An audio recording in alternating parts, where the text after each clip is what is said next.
ठीक है। सो आज हम जैसे ये चैप्टर का समरी करने वाले हैं। एक ऊपर से आपको मैं सब टॉपिक्स के साथ कुछ कंसेप्ट बताऊंगा evolution point of view. So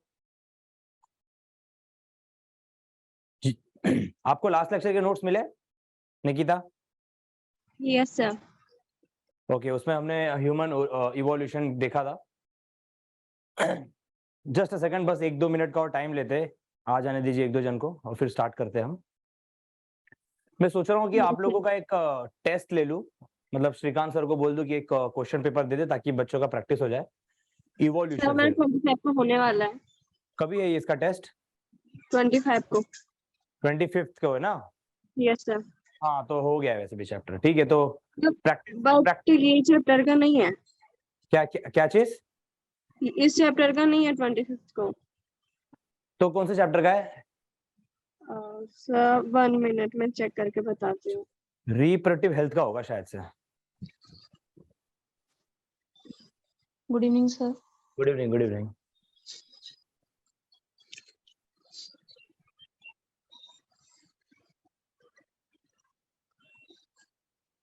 okay,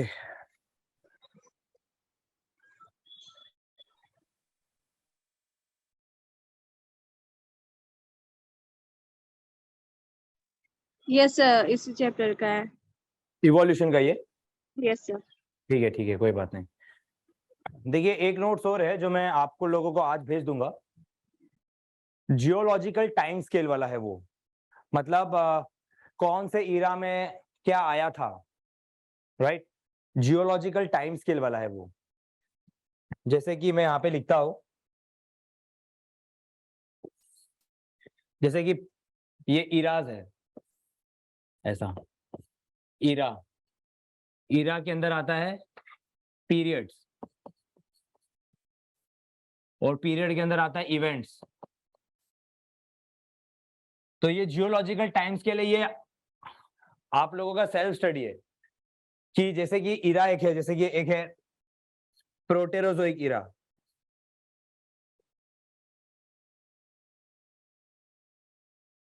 Palaeozoic Ira,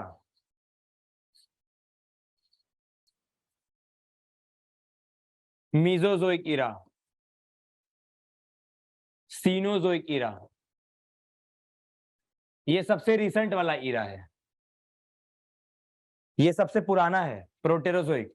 यहाँ पे अर्थ का ओरिजिन हुआ है। फिर पैलियोजोइक ईरा के अंदर बहुत सारी घटनाएं हुई, तो इसको हमने बहुत सारे पीरियड्स में डिवाइड कर दिया।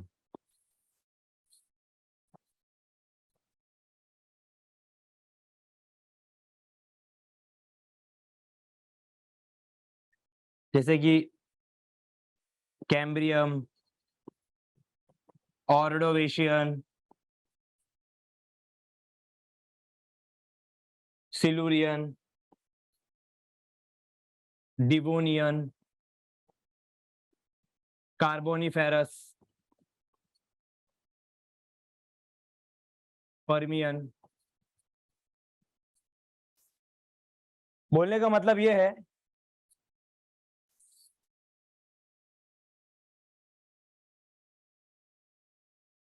कि सीनोजोइक इरा के अंदर बहुत सारे इवेंट्स हुए थे, तो हमने उसको उस इरा के अंदर बहुत सारे पीरियड है।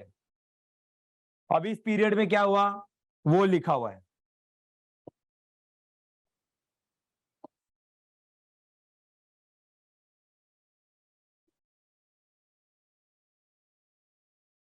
कि यहाँ पे पहले इनवर्टिब्रेट्स आए, यहाँ पे कुछ वर्टिब्रेट्स आने लगे, यहाँ पे एम्फीबियंस डोमिनेंट किए, इस पीरियड में रेप्टाइल्स डोमिनेंट किए, इस पीरियड में मैमल रेप्टाइल लाइक मैमल्स आए। ऐसे करते करते हम एकदम रिसेंट जा रहे हैं, मतलब ह्यूमन जो है वो यहाँ पे कहीं आया होगा, एकदम ऊपर इधर, यहाँ पे होमोसैपियंस आए होंगे। तो ये कैसे पढ़ पढ़ के समझ में आता है कि हाँ भाई इसके अंदर ये, इसके अंदर ये, इसके अंदर ये वाला टेबल है। ये टेबल आप लोगों को मैं भेजूंगा आज के लेक्चर के बाद। इसको हम कहते हैं geological time scale. Geological time scale में हमने क्या किया है कि हमने पहले मतलब टाइम स्केल को हमने पहले तो 4 ईरा में डिवाइड किया है। तो ये 4 ईराज है, सीनोजोइक, मीजोजोइक, पैलियोजोइक, प्रोटेरोजोइक। तो प्रोटेरोजोइक सबसे पुराना है, फिर प्रोटेरोजोइक, फिर पैलियोजोइक ईरा के अंदर बहुत सारी घटनाएं हुई है। तो हमको सीक्वेंस में याद रखना है कि पहले ऑक्सीजन आया, फिर धीरे धीरे सेल आया, प्रोकैरियोटिक सेल से यूकैरियोटिक सेल आया, यूकैरियोटिक सेल से मल्टी सेलुलर ऑर्गेनिज्म आए, मल्टी सेलुलर से इनवर्टिब्रेट्स आए, इनवर्टिब्रेट से वर्टिब्रेट्स आए, फिश आया, एम्फीबियंस आया, रेप्टाइल्स आया। यहाँ पे रेप्टाइल्स लोगों ने राज किया मीजोजोइक ईरा में। तो ये इसमें एक पीरियड आता है ट्रायसिक, ट्रायसिक आता है एक पीरियड। फिर एक पीरियड आता है जुरासिक, ये जुरासिक पीरियड में डायनासोर ने राज किया था। और एक आता है क्रिटेशियस, यहां पे वो लोग एक्सटिंक्ट हो गए। तो ये ऐसे से जब आप नीचे से ऊपर जाओगे ना, बस आपको पढ़ के ही समझ में आ जाएगा कि जो मैंने आपको सीक्वेंस बताया था कि पहले अर्थ आया, अर्थ के बाद फिर धीरे धीरे प्रोकैरियोटिक आया, फिर ऑक्सीजन आया, फिर यूकैरियोटिक सेल आया, फिर प्रोटोजोआ आया, फिर मल्टी सेलुलर ऑर्गेनिजम्स आए, मल्टी सेलुलर के बाद इनवर्टिब्रेट्स आए, इनवर्टिब्रेट्स के बाद वर्टिब्रेट्स में आए प्रिमिटिव फिश, प्रिमिटिव फिश के बाद ट्रू फिश, फिश के बाद एम्फीबियंस, एम्फीबियंस के बाद रेप्टाइल्स, है ना। रेप्टाइल्स में कुछ मैमल लाइक रेप्टाइल्स। तो रेप्टाइल्स और मैमल्स इसी पीरियड में थे, बट रेप्टाइल्स तभी राज कर रहे थे क्योंकि रेप्टाइल्स का तब ज्यादा थे और मैमल्स बड़े डरपोक थे, गुफे में रहते थे। फिर कुछ नेचुरल कैलामिटी हुई जिससे रेप्टाइल्स मर गए, डायनासोर्स मर गए और मैमल्स को चांस मिल गया। तो इस पीरियड में मैमल्स लोग रेडिएट हुए, डोमिनेंट करते गए और फिर धीरे धीरे मैमल से एप्स आए, एप्स में से आइस एज में सरवाइव करने वाले क्रो-मैग्नन आए, क्रो-मैग्नन के बाद फिर ह्यूमन आए। ऐसे ऐसे करके हम नीचे से ऊपर जा रहे हैं। ये जियोलॉजिकल टाइम स्केल जो आपको याद रखना है। इसका जो नोट्स है काफी बड़ा है वो टेबल, तो इसके लिए वो मेरे हैंड रिटन नोट्स है, एक पेज में आ गया है वो आपको मिल जाएगा। ठीक है, तो चलिए ओरली एक बार डिस्कस करते हैं इवोल्यूशन के बारे में। मतलब आप देख रहे हो यहां पे मैंने ईरा बोला है, एक ईरा के अंदर बहुत सारे पीरियड्स होते हैं, पीरियड्स के अंदर बहुत सारे इवेंट्स है, ऐसा है। और उसमें भी मतलब काफी चीजें अगर आप देखोगे वो टेबल के अंदर, ईरा के अंदर पीरियड आता है और किसी किसी में तो पीरियड के अंदर भी बहुत सारे इपॉक होते हैं और इपॉक के बाद इवेंट्स आता है। जैसे कि इसमें भी पीरियड के अंदर इपॉक है और इपॉक के अंदर इवेंट्स आते हैं, ऐसा है। ठीक है, तो इवोल्यूशन मैंने आपको बहुत पहले ही बताया था। निकिता चलिए बताइए इवोल्यूशन का डेफिनेशन क्या था।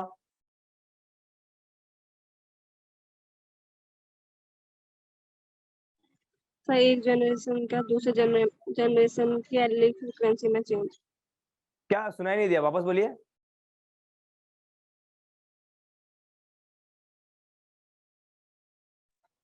सर एक जनरेशन से दूसरी generation. Okay okay okay, got it. मतलब एक जनरेशन से दूसरे जनरेशन में आप जब देखते हो और दोनों भी जनरेशन के अंदर जब जेनेटिक लेवल पर चेंज नजर आता है, हमको जेनेटिक लेवल पर जब चेंज नजर आता है कि दोनों भी जनरेशन के अंदर अलीलिक फ्रीक्वेंसी अलग अलग होती है, तब आप कहते हो कि हाँ यस इवोल्यूशन हुआ है। ओके, इवोल्यूशन मैंने बहुत पहले भी बताया था कि इवोल्यूशन कोई गोल ओरिएंटेड प्रोसेस नहीं है कि क्या बनने वाला है किसी को कुछ पता नहीं है, एक स्टोकेस्टिक प्रोसेस है। स्टोकेस्टिक का मतलब है कि कुछ भी बन सकता है आगे जाके, अनप्रिडिक्टेबल है, कंटिन्यूस प्रोसेस है, क्योंकि इवोल्यूशन हो रहा था, हो रहा है और आगे भी होगा। क्यों?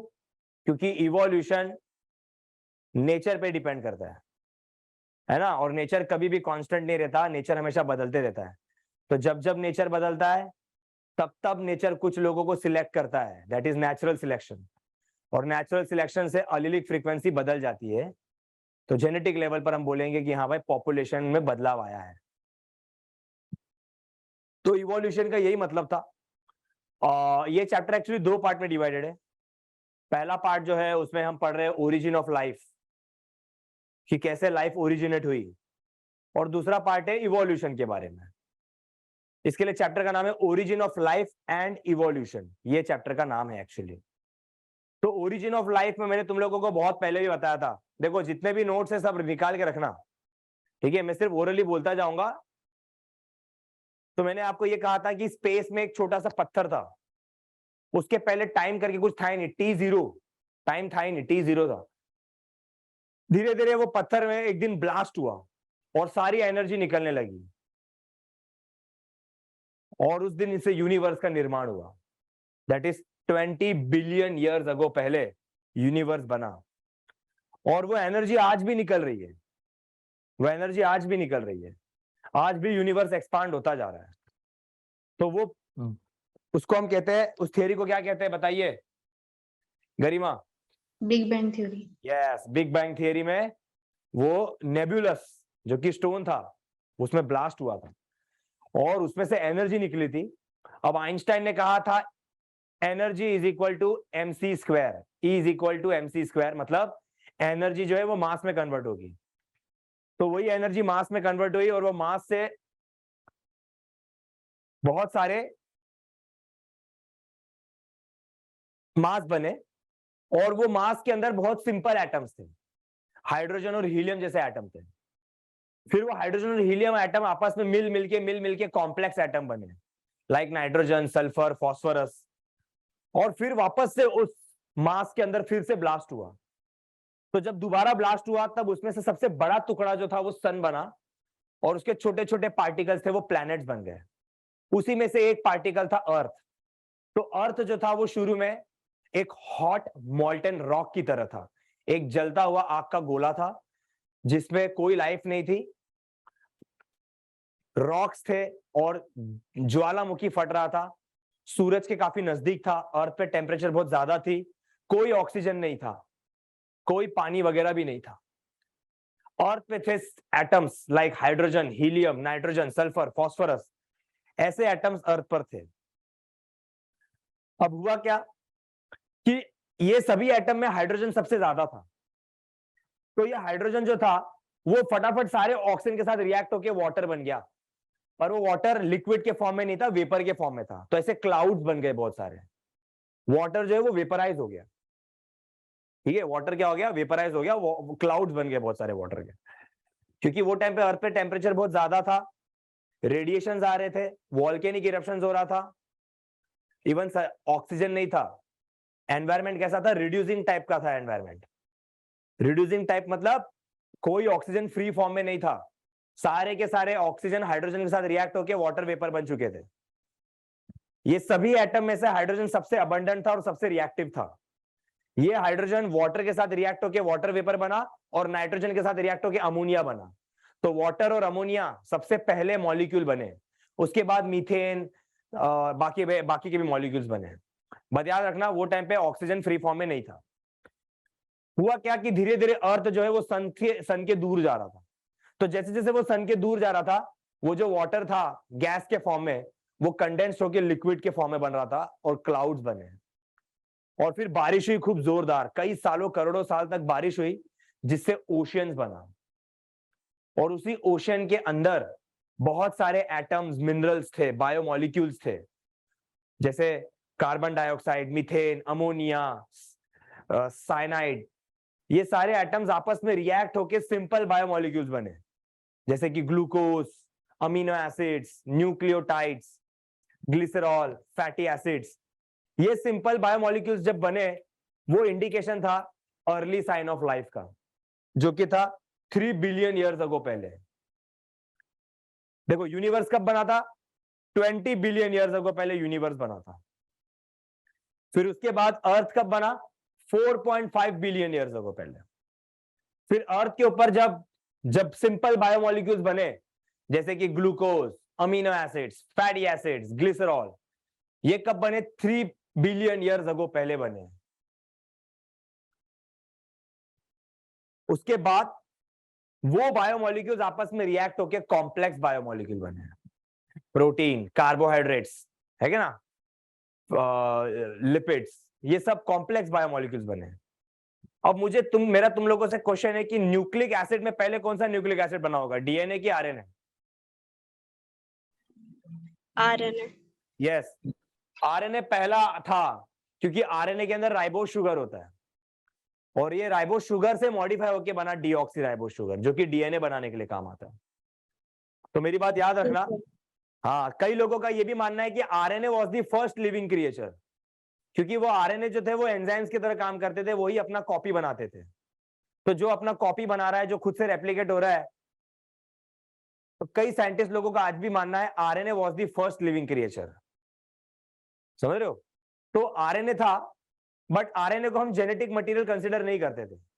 तो पहली बार एक स्ट्रक्चर बना जो कि सेल की तरह दिखता था, पर वो एक्चुअली सेल था नहीं, क्योंकि उसमें जेनेटिक मटेरियल डीएनए नहीं था, आरएनए था। और आरएनए बहुत ही अनस्टेबल होता है, म्यूटेट होते रहता है ये आरएनए। फिर अचानक से क्या हुआ, ये आरएनए एक बार म्यूटेशन होकर डीएनए बन गया और जेनेटिक मटेरियल बन गया, और जेनेटिक मटेरियल बनने के से सेल में कंट्रोल मैकेनिज्म आ गया, और तब उस सेल को बोलने लगे हम प्रोकैरियोटिक सेल। तो वो जो सेल की तरह लगता था, जो कि सेल था नहीं, उसे हम कहते हैं प्रीबायोन्ट या protobiont, that is a precursor of cell. उसके अंदर भी सब कुछ था, बस उसमें जेनेटिक मटेरियल नहीं था। उसमें आरएनए था, पर हम आरएनए को जेनेटिक मटेरियल कंसीडर नहीं करते थे। क्यों? क्योंकि आरएनए अनस्टेबल होता है, म्यूटेटेड होते रहता था। एक बार क्या हुआ कि म्यूटेशन से गलती से आरएनए से डीएनए बन गया, और तब उस प्रीबायोटिक सेल, वो जो प्रोटोबायोन्ट सेल है, तब हम उसको प्रोकैरियोटिक सेल कहने लगे। तो पहला प्रोकैरियोटिक सेल भी सी में बना। लाइफ का पहला आविष्कार, लाइफ का पहला सेल सी में बना। तो कई लोग कहते हैं कि जेबीएस हेल्डेन करके एक साइंटिस्ट है, जिन्होंने कहा कि जो सी था उसको हॉट डाइल्यूट सूप कहा गया है ना। उसी सूप के अंदर बहुत सारे न्यूट्रिएंट्स थे, जिसकी वजह से सेल बना। अब वो प्रोकैरियोटिक सेल से यूकैरियोटिक सेल बना। ये भी मैंने आप लोगों को पढ़ाया कि वो प्रोकैरियोटिक सेल पहले हेटेरोट्रॉपिक था, मतलब वो खुद से खाना नहीं बनाता था, आसपास लेता था। फिर धीरे धीरे न्यूट्रिएंट खत्म होने लगा, तब वो केमिकल्स को तोड़ के एटीपी जनरेट करने लगा, लाइक आयरन, सल्फर, नाइट्रोजन, ऐसे केमिकल को तोड़ के वो एटीपी जनरेट करने लगा। इसके लिए हम उनको कीमो ऑटोट्रॉफ कहने लगे, क्योंकि वो खुद से एटीपी बना रहे थे पर केमिकल को तोड़ के बना रहे थे। तो प्रोकैरियोटिक जो कि हेटेरोट्रॉपिक थे, वहां से आए chemo heterotroph, sorry chemo autotroph है। कीमो ऑटोट्रॉफ के बाद एनाएरोबिक फोटो ऑटोट्रॉफ है, जो कि फोटोसिंथेसिस के जरिए खुद से खाना बना रहे थे, पर वो लाइट की एनर्जी से वाटर को ब्रेक डाउन नहीं कर रहे थे, वो हाइड्रोजन सल्फाइड को ब्रेक डाउन कर रहे थे। और हाइड्रोजन सल्फाइड ब्रेक डाउन करने से कोई ऑक्सीजन नहीं निकल रहा था, इसके लिए उसको हम एनाएरोबिक फोटो ऑटोट्रॉफ कह रहे हैं। आपने फोटोसिंथेसिस पढ़ा है ना सबने? Yes, sir. उसमें आपने फोटोलिसिस ऑफ वाटर पढ़ा होगा कि सनलाइट पहले वाटर पे पड़ती है तो वाटर ब्रेक डाउन होता है। पर पहली बार जो फोटोसिंथेसिस हुआ था उसमें फोटोलिसिस ऑफ वाटर नहीं हुआ था, हाइड्रोजन सल्फाइड हुआ था, तो उससे कोई ऑक्सीजन रिलीज नहीं हो रहा था। इसके लिए हम उनको एनाएरोबिक फोटो ऑटोट्रॉफ कह रहे थे। फिर गलती से किसी एकाक बैक्टीरिया में म्यूटेशन हो गया और वो सनलाइट से हाइड्रोजन सल्फाइड को ब्रेक डाउन करने के बजाय वाटर को स्प्लिटिंग करने लगे, और उससे ऑक्सीजन बना, और वो ऑक्सीजन से ओजोन बना, और ओजोन बनने से, ओजोन लेयर बनने से सन से हार्मफुल रेडिएशन आना बंद हो गई, और इसके वजह से आया नेचर में ऑक्सीजन, और तब एरोबिक फोटो ऑटोट्रॉफ्स आ गए, जिनको आज की डेट में हम कहते हैं cyanobacteria, that is blue green अलगे। यही साइनोबैक्टीरिया आगे जाके मॉडिफाई हो गए यूकैरियोटिक सेल में। और इसको बताने के लिए दो थियरी मैंने बताई थी। एक थियरी मैंने बताई थी इनवैजिनेशन थियरी, और एक बताया था एंडोसिम्बायोटिक थियरी। बताइए कौन सा थियरी ज्यादा एक्सेप्टेड है?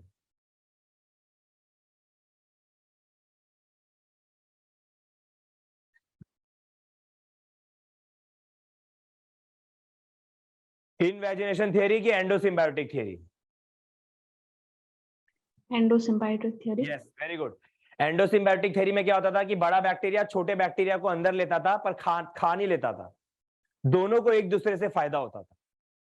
दोनों को एक दूसरे से फायदा ये होता था कि बड़ा बैक्टीरिया छोटे बैक्टीरिया से एटीपी लेता था, क्योंकि छोटा बैक्टीरिया वहां पे एटीपी माइटोकॉन्ड्रिया का काम कर रहा था।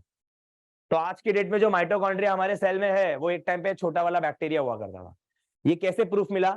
क्योंकि हमारे माइटोकॉन्ड्रिया के अंदर 70S का राइबोसोम है, और यही 70S का राइबोसोम बैक्टीरिया में भी मिलता है, पर हमारे साइटोप्लाज्म में जो राइबोसोम है वो 80S का है।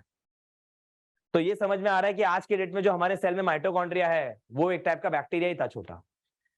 तो बड़े सेल ने छोटे सेल को खा नहीं लिया, बड़े सेल ने जब छोटे सेल को अंदर लिया तो बड़े सेल को छोटे सेल से एटीपी मिलने लगा और छोटे सेल को बड़े सेल से बदले में फूड एंड शेल्टर मिलने लगा। तो दोनों को एक दूसरे से फायदा हो गया, इसके लिए इसको एंडोसिम्बायोटिक थ्योरी कहते हैं। तो ऐसे करते करते धीरे धीरे माइटोकॉन्ड्रिया क्लोरोप्लास्ट बन गए। तो जिसमें माइटोकॉन्ड्रिया क्लोरोप्लास्ट दोनों भी थे वो प्लांट सेल बन गए, जिसमें खाली माइटोकॉन्ड्रिया था वो एनिमल सेल बन गया। इस तरह से यूकैरियोटिक सेल आए। 1.5 बिलियन ईयर्स अगो पहले यूकैरियोटिक सेल आए, ठीक है, 1.5 बिलियन ईयर्स अगो पहले यूकैरियोटिक सेल आए। फिर यूकैरियोटिक सेल आने के बाद मैंने आपको पढ़ाया there are different theories of evolution, कि अलग अलग थियरी क्या आई इवोल्यूशन की, नहीं ओरिजिन ऑफ लाइफ को लेके, कि लाइफ कैसे आई उससे रिलेटेड अलग अलग थियरी थी। जिसमें सबसे पहली थियरी थी थियरी ऑफ स्पेशल क्रिएशन। ये फादर सुअराज की दी गई थियरी थी, जो कि एक प्रीस्ट थे, एक फादर थे चर्च में, और उन्होंने बोला कि लाइफ जो है वो गॉड की बनाई हुई, मतलब गॉड का बनाया हुआ सुपरनैचुरल पावर है, कोई इवोल्यूशन नहीं हुआ है। उस थियरी के अकॉर्डिंग लाइफ का ओरिजिन कुछ 4000 साल पहले ही हुआ है। और उस थियरी के अकॉर्डिंग पहला इंसान जो गॉड ने भेजा वो था एडम, और पहली लड़की जो गॉड ने भेजी उसका नाम था ईव, और इन्हीं से सृष्टि का निर्माण हुआ है। हमारे हिंदू माइथोलॉजी में भी यही कहते हैं कि भीष्म पिता जो थे उन्होंने भी एक लड़का और एक लड़की भेजा था धरती पे। लड़के का नाम मनु था और लड़की का नाम श्रद्धा था। और इस थियरी के अकॉर्डिंग कोई इवोल्यूशन नहीं हुआ है। ये थियरी यही कहती है कि 4000 साल पहले ही अर्थ पर सारे लिविंग ऑर्गेनिजम्स आए हैं। अब ये थियरी को कई लोग रॉन्ग भी नहीं प्रूव कर सकते थे, क्योंकि ये रिलीजियस बिलीव्स है कई लोगों का। पर ये बोलना भी गलत है कि इवोल्यूशन नहीं हुआ है, क्योंकि आज भी हमें फॉसिल्स मिले हैं और वो फॉसिल्स प्रूव दे रहे हैं कि यस इवोल्यूशन हुआ है। फिर सेकेंड थियरी आई, that is theory of abiogenesis, spontaneous generation भी कहते हैं। ये एबायोजेनेसिस वाली थियरी दी गई थी एपिकर्सस, एरिस्टोटल और वॉन हेलमोंट ने। इन्होंने कहा था कि लाइफ अपने आप किसी नॉन लिविंग थिंग से ओरिजिनेट हो जाती है। जैसे कि सूरज की किरण पड़ रही है कीचड़ पे तो मगरमच्छ पैदा हो गए, बारिश के पानी में मेंढक पैदा हो गए, काउडंग गिरा हुआ है, गाय का गोबर है, उसमें मक्खी के लार्वे दैट इज मैगॉट्स पैदा हो गए। वॉन हेलमोंट ने तो बोल दिया था कि भाई 21 दिन में चूहे पैदा हो जाते हैं। उसने बोला कि एक पसीने से भिगोई हुई कमीज को अगर हम एक बाल्टी के बाजू में रख दे जिसमें अनाज भरा हो तो 21 दिन में वहां पे चूहे पैदा हो जाएंगे। बट थियरी ऑफ एबायोजेनेसिस को गलत साबित किया थियरी ऑफ बायोजेनेसिस ने। थियरी ऑफ बायोजेनेसिस बोलती है कि देखो कोई भी लिविंग ऑर्गेनिज्म अपने आप पैदा नहीं होता, वो किसी प्री एग्जिस्टिंग सेल से ही आता है। इस थियरी को प्रूव करने के लिए पहला एक्सपेरिमेंट किया फ्रांसिस्को रेड्डी ने। फ्रांसिस्को रेड्डी के बाद सेकेंड एक्सपेरिमेंट किया लज़ारो स्पेलेंज़नी ने, और लज़ारो स्पेलेंज़नी के बाद थर्ड एक्सपेरिमेंट किया जो कि ज्यादा एक्सेप्टेड था, वो था लुईस पास्चर का स्वान नेक एक्सपेरिमेंट। उसने तो ये भी बता दिया कि देखो ऑक्सीजन जा रहा है उसके बावजूद भी लाइफ ग्रो नहीं हो रही। स्वान नेक लिया था उसने, याद करना ये। Yes sir. तो लुईस पास्चर के मदद से ये पता चला कि लाइफ जो है वो अपने आप ओरिजिनेट नहीं होती, वो किसी प्री एग्जिस्टिंग सेल से ही आती है। पर ये थियरी ये नहीं बता पाई कि पहली बार लाइफ कैसे आया। हालांकि ये थियरी ने थियरी ऑफ ए बायोजेनेसिस को तो गलत साबित कर दिया, पर ये थियरी अभी भी ये नहीं बता पाई थी कि how the first life originates. पर ये तो बता दिया था कि कोई भी लाइफ पिछले लाइफ से ही आती है, जैसे हम भी हमारे मॉम और डैड से ही आए, स्पर्म और एग से ही बने हुए। फिर उसके बाद अलग अलग थियरी आई, थियरी ऑफ कैटास्ट्रोफिज्म जो कहती है कि पहले लाइफ थी, सब जीव जंतु थे, बीच में एक नेचुरल कैलामिटी आई, सब कुछ तबाह खत्म हो गया और फिर वापस से लाइफ का निर्माण हुआ है। ये कहती है थियरी ऑफ कैटास्ट्रोफिज्म, क्यूवियर की दी गई थियरी थी। फिर एक है theory of eternity of life, जो कहती है कि कोई इवोल्यूशन नहीं हुआ है, पहले से ही वो सारे लिविंग ऑर्गेनिज्म है, आज भी है और आगे भी रहेंगे, कोई इवोल्यूशन नहीं हुआ है। लाइफ पहले से थी वैसे ही, सारे जीव जंतु वैसे ही पहले से थे, आज भी है और आगे भी वैसे ही रहेंगे। और एक थियरी थी कॉस्मोजोइक थियरी, जिसे हम थियरी ऑफ पैंसपर्मिया भी कहते हैं। ये थियरी जो है वो कहती है कि लाइफ जो है वो किसी दूसरे ग्रह से आई है, स्पेस से आई है। स्पेस से एक स्पोर आया, अर्थ पे गिरा और वहीं से लाइफ ओरिजिनेट हुई है। तो लोगों ने क्वेश्चन किया कि भैया स्पेस में इतना ज्यादा टेम्परेचर है, 500 से 800 डिग्री सेल्सियस का टेम्परेचर है, अगर वो स्पोर आ भी रहा है तो उस स्पोर में अगर लाइफ है भी तो भी वो मर जाएगा, क्योंकि स्पेस में टेम्परेचर बहुत ज्यादा है। दूसरा, अगर वो स्पेस से वो स्पोर्स आ रहा है और धरती पे गिर रहा है और हम कह रहे हैं कि वो स्पोर से लाइफ आया, तो वो किस ग्रह से आ रहा है और उस जिस ग्रह से आ रहा है उस ग्रह पे कैसे लाइफ आया? ये था थियरी ऑफ पैंसपर्मिया के ऊपर लगाए हुए एलिगेशन, है ना। ये था theory of special theory of panspermia पर कुछ क्वेश्चन मार्क लगाया जिसका आंसर आज भी नहीं मिला। कि लोग कहते हैं कि थियरी ये कह रही है कि स्पेस से एक स्पोर आके अर्थ पे गिरा और उस स्पोर में लाइफ था जिसकी वजह से अर्थ पे लाइफ आया। और लोगों ने दो क्वेश्चन पूछा जिसका आंसर आज भी नहीं मिल रहा है। पहला क्वेश्चन पूछा कि स्पेस में टेम्परेचर इतना ज्यादा है तो अगर स्पोर्स आ भी रहा है तो उसमें का लाइफ तो मर जाएगा। और दूसरा चीज बोला कि अगर वो किसी प्लेनेट से आ रहा है तो उस प्लेनेट पे लाइफ कैसे आया। पर ये थियरी को पूरी तरह से नेग्लेक्ट नहीं किया जा सकता। क्यों? क्योंकि कुछ ऐसे केमिकल मिले हैं हमें मीटियोराइट्स में से, मतलब स्पेस से जो पत्थर आज गिरे हैं अर्थ पे उन्हें हम मीटियोराइट्स कहते हैं, और उसमें हमें मोलिब्डेनम और मैग्नीशियम जैसे एलिमेंट मिले, जो एलिमेंट हमारे बॉडी में है पर अर्थ की मिट्टी में ना के बराबर है। सोचो, ऐसा एलिमेंट जो हमारे बॉडी में है और अर्थ की मिट्टी में नहीं है, और वो हमें उस पत्थर में मिल रहा है जो कि स्पेस से आया है। तो यही नासा को, साइंटिस्ट को, रिसर्चर्स को एक दिलचस्प, उनके अंदर रोमांच भर देता है कि भाई स्पेस में कुछ होगा। इसके लिए आज भी रॉकेट्स उड़ाए जा रहे हैं, सैटेलाइट्स डाले जा रहे हैं मार्स के ऊपर और भी दूसरे ग्रह के ऊपर, ये देखने के लिए कि क्या सच में लाइफ है। तो इस थियरी को कंप्लीटली निग्लेक्ट नहीं किया जा सकता। और लास्ट थियरी आई मटीरियलिस्टिक थियरी, जिसे हम थियरी ऑफ केमिकल इवोल्यूशन भी कहते हैं, या कीमोजेनेसिस फॉलोड बाय ऑर्गेनोजेनेसिस, मतलब केमिकल इवोल्यूशन के बाद ऑर्गेनिक इवोल्यूशन हुआ।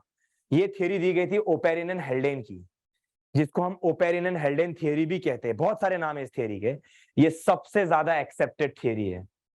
और जो शुरू में मैंने तुम लोगों को जो बताया कि ये थियरी ने यही बोला कि अर्थ में, स्पेस में एक पत्थर था, वो बर्स्ट हुआ, बिग बैंग थियरी हुई, एनर्जी निकली, मास में कन्वर्ट हुई, फिर वो मास में ब्लास्ट हुआ, फिर सिंपल एटम्स मिलके कॉम्प्लेक्स एटम बने, कॉम्प्लेक्स एटम मिलके सिंपल बायोमोलिक्यूल्स बने, सिंपल बायोमोलिक्यूल्स मिलके कॉम्प्लेक्स बायोमोलिक्यूल्स बने, फिर प्रोटोबायोन्ट बना, प्रिमिटिव सेल, और प्रोटोबायोन्ट के बाद प्रोकैरियोटिक सेल बना।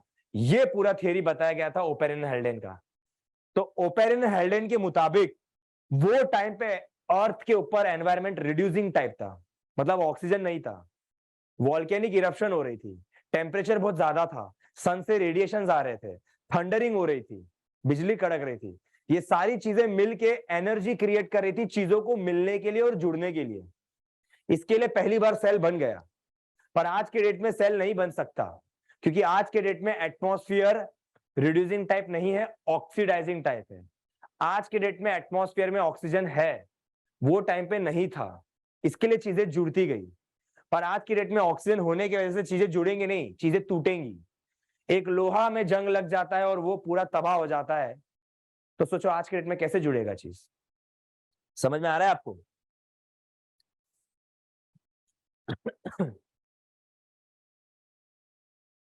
ओके, इस तरह से हमने पढ़ा theory of evolution, sorry theory of origin of life.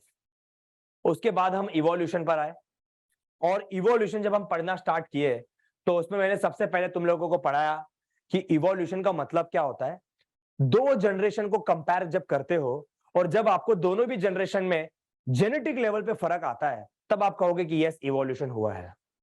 जब दो जनरेशन में अलिलिक फ्रीक्वेंसी बदलती है तब आप कहोगे कि यस इवोल्यूशन हुआ है। अलिलिक फ्रीक्वेंसी का बदलना बहुत जरूरी है, ठीक है। तो इवोल्यूशन बताने के लिए कई थियरीज आई, जिसे हम कहते हैं थियरीज ऑफ इवोल्यूशन। इसमें 4 थियरी थी। पहली थियरी थी लेमार्क की, दूसरी थी डार्विन की, तीसरी थी ह्यूगो डी व्रीज की और चौथी थी मॉडर्न सिंथेटिक थियरी। लेमार्क के अनुसार, बड़ा सिंपल शब्द में बता रहा हूं, लेमार्क के अनुसार लेमार्क ने क्या बोला, पर्यावरण या नेचर क्रिएट करता है एक ऑर्गेनिज्म के अंदर वेरिएशन, कि एनवायरनमेंट बदलता है उसके वजह से ऑर्गेनिज्म अपने आप को बदलता है। एक एनवायरनमेंट जब बदलता है तो उसके हिसाब से ऑर्गेनिज्म अपने आप को बदलता है। नेचर क्रिएट्स वेरिएशन, ये पॉइंट किसका था, लेमार्क का। पर डार्विन ने क्या बोला, नेचर वेरिएशन नहीं क्रिएट कर रहा है, नेचर सिर्फ सिलेक्ट कर रहा है कुछ वेरिएशंस को, वेरिएशंस ऑलरेडी पहले से है। तो लेमार्क ने क्या बोला था कि देखो नेचर वेरिएशन क्रिएट करता है, नेचर की वजह से एक ऑर्गेनिज्म अपने आप को बदलता है। यह समझाने के लिए उसने एग्जांपल दिया जिराफ का। उसने बोला कि पहले छोटी गर्दन वाला नेक वाला जिराफ था, वो घास खा रहा था, जब घास खत्म हो गए तब उसकी इच्छा जागी कि उसे पेड़ के ऊपर के डालियों के ऊपर की पत्ती खानी है। तो वो इच्छा की वजह से उसके अंदर कोई वाइटल फोर्स बना जिसकी वजह से वो अपनी नेक का ज्यादा यूज करने लगा और नेक को खींचते खींचते उसकी नेक लंबी हो गई और अगले जनरेशन में जो जिराफ आया वो ऑलरेडी लंबी गर्दन वाला नेक लेके जिराफ आया था। ये तो और भी हद कर दी उसने बोला कि एक ऑर्गेनिज्म अपने जीवन में जो स्किल को डेवलप करता है वही स्किल वो नेक्स्ट जनरेशन में पास कर देता है। That is inheritance of acquired character. कोई कैरेक्टर को उसने अक्वायर किया है, डेवलप किया, जैसे कि कोई जिम में जाके बॉडी बना रहा है तो उसने ये उसका अक्वायर कैरेक्टर है, जन्म के बाद उसने कैरेक्टर बिल्ड की है। वो कैरेक्टर नहीं पास किया जा सकता है नेक्स्ट जनरेशन में क्योंकि वो जेनेटिकली रिलेटेड नहीं है। समझ में आ रही है बात। तो लेमार्क ने अपनी थ्योरी को राइट प्रूफ करने के लिए उसने जिराफ का एग्जांपल दिया। उसने बताया कि डक हैन जो थी वो पानी में चली गई और डक बन गई, और लिजर्ड थे वो जब दौड़ने लगे घास में तो वो स्नेक बन गए, और बैट्स जो थे वो अंधे क्यों है, क्योंकि वो गुफे में रहते थे तो उन्होंने अपने ऑर्गन्स का यूज नहीं किया। तो लेमार्क के अकॉर्डिंग क्या था कि जिस ऑर्गन को आप ज्यादा यूज करोगे वो ज्यादा डेवलप्ड होगा और वही डेवलप्ड ऑर्गन अगले जनरेशन में चला जाएगा, जिससे वो ऑर्गेनिज्म एक नया स्पीशीज बन जाएगा। या तो अगर किसी ऑर्गन को नहीं यूज कर रहे हो तो वो ऑर्गन डेवलप नहीं होगा और नेक्स्ट जनरेशन में ऑर्गन दिखेगा ही नहीं, तो भी वो ऑर्गेनिज्म एक नया स्पीशीज बन गया होगा। ठीक है, एक second. Hello, I'll just call you after an hour.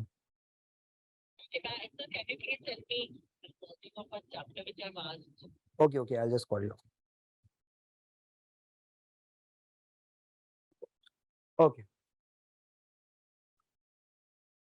So, हाँ, मैं ये कह रहा था कि लेमार्क के अकॉर्डिंग एक ऑर्गेनिज्म में बदलाव आता है नेचर की वजह से, कि नेचर जब बदलेगा तो वो नेचर में रहने के लिए वो ऑर्गेनिज्म अपने आप को बदलेगा, और वो ऑर्गेनिज्म अपने आप को बदलता है कुछ इस तरह से कि किसी ऑर्गन का ज्यादा यूज करता है तो किसी ऑर्गन का कम यूज करता है। इसके लिए इस थियरी को लेमार्किज्म थियरी या use and disuse of organ भी कहते हैं, या थियरी ऑफ अक्वायर्ड इनहेरिटेंस भी कहते हैं, क्योंकि जिस ऑर्गन को ज्यादा यूज करता है वो ऑर्गन ज्यादा डेवलप्ड होता है और वही डेवलप्ड ऑर्गन लेके उसका अगला जनरेशन आता है, जो कि गलत है। मैंने आपको एग्जांपल भी दिया था कि एक बॉडी बिल्डर अपने पूरे लाइफ में बॉडी बनाता है तो क्या उसका बच्चा ऑलरेडी बॉडी बिल्डर पैदा होता है? नहीं। कोई इंटेलिजेंट है तो क्या जरूरी है कि उसका बच्चा भी इंटेलिजेंट हो? नहीं। तो कोई भी कैरेक्टर को इनहेरिट नहीं किया जा सकता, अक्वायर्ड कैरेक्टर को इनहेरिट नहीं किया जा सकता। इस कारण की वजह से लेमार्क की थ्योरी को डिस्कार्ड किया ऑगस्ट वीजमैन ने, क्योंकि ऑगस्ट वीजमैन ने 21 जनरेशन तक चूहे की पूंछ कट की, और उसने बोला कि देखो मैंने 21 जनरेशन तक चूहे की पूंछ को कट किया, फिर भी चूहा पूंछ लेके पैदा हो रहा है। तो लेमार्क के अनुसार चूहा अपने पूंछ को तो यूज नहीं कर रहा है, तो अगले जनरेशन में तो पूंछ नहीं आना चाहिए था, बट फिर भी दुम मतलब चूहे की जो टेल है वो फिर भी हमको दिख रही है। तो ऑगस्ट वीजमैन ने लेमार्क की थ्योरी को डिस्कार्ड कर दिया और ऑगस्ट वीजमैन जो था उसने ये कंक्लूड किया कि सेल दो तरीके की होती है, एक होती है सोमैटिक सेल्स और एक होती है जर्म सेल्स।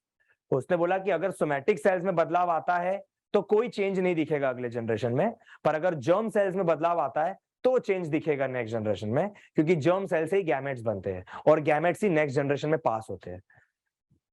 पर वीजमैन की थ्योरी भी कहीं ना कहीं रॉन्ग प्रूव हो गई, क्योंकि कुछ ऐसे भी सोमैटिक सेल्स है जिससे जर्म सेल्स बनते हैं, और अगर उस सोमैटिक सेल में अगर वेरिएशन हो गया तो आने वाले जनरेशन में भी वेरिएशन दिखेगा। मैं बात कर रहा हूं हाइड्रा, निडेरिया, टीनोफोरा की।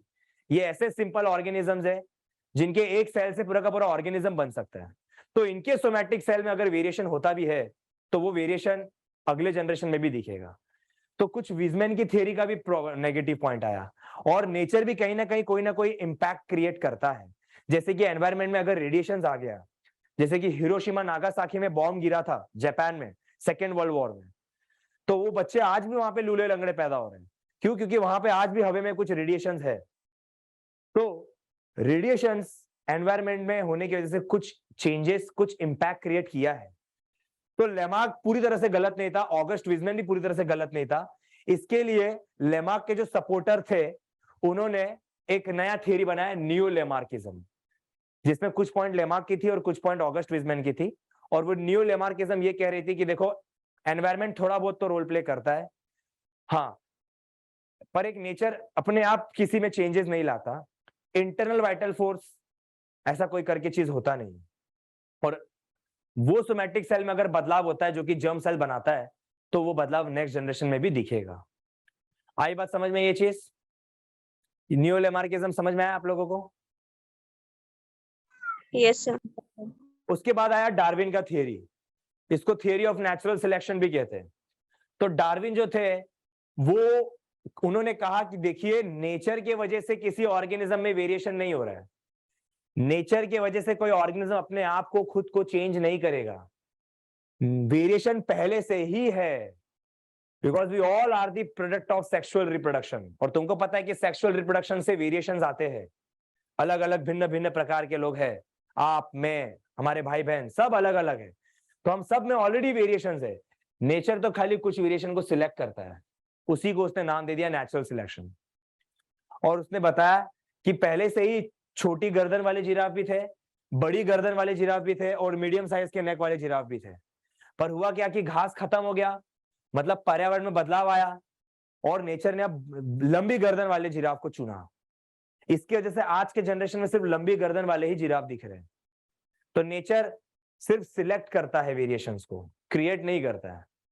और डार्विन ने इसको प्रूव करने के लिए, ये वेरिएशन जानने के लिए डार्विन एक शिप की मदद से, HMS बीगल करके शिप था, उससे वो पूरा वर्ल्ड टूर किया था। तो वो साउथ अमेरिका से जब वो गैलापागोस आइलैंड पे गया, तो वो आइलैंड पे जब गया तो उसने देखा बहुत अलग अलग अलग अलग टाइप के वहां पे क्या थे, फिंचेस थी, जो कि बर्ड थी।